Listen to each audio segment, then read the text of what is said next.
This is just another example of how we are raising snowflakes. Because, I mean, if you honestly can't make it in college, then just drop out. I mean, well, although I know a lot of people want to take advantage of the freebies, but just drop out anyway. Do us all a favor.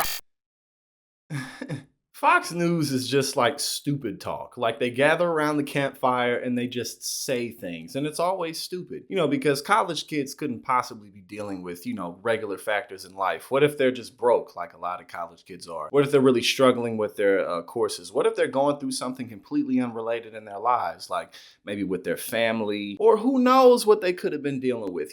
Having an animal that maybe help you be a little less lonely, whether that be a cat or a dog. Who cares what it is? How can you possibly criticize something like that?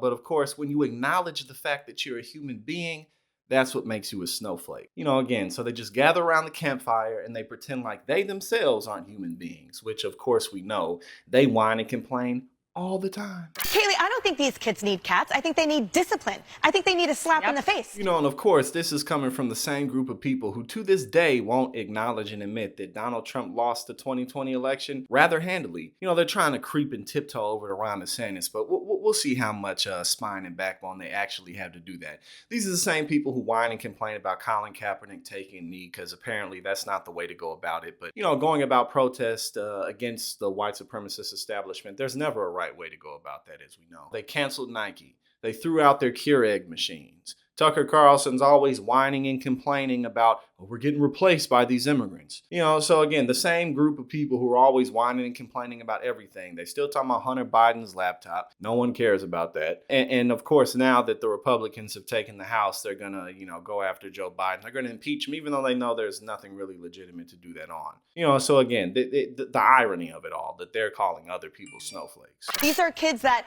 can't even listen to a conservative viewpoint. They shout out speakers. Guess what? That doesn't work in the real world. That's the problem. You didn't say right. we are standing I don't with need to these people. impugn it. I can listen. I can hear you. And then it goes into your brain and it comes out wrong. But this is the rhetoric that Republicans need to win elections. There was supposed to be a red wave. That obviously didn't happen. They barely took the House back. Despite the fact that the Democratic Party really, they've delivered here and there a little bit, but their deliveries are half measures always. The Democratic Party sucks, but the Republican Party sucks harder. So, this is what they're going to be talking about. This plus the furries, because we all know that public school systems are so accommodating to their student body that they're bringing in litter boxes for people. We know that's happening. They're going to talk about drag shows. They're going to talk about everything except what matters. Many of their viewers and their audience have mental health issues as well, but they're not going to be talking about improving the healthcare system. But ironically, every time some nut job goes and shoots up a school or shoots up a church or shoots up a club,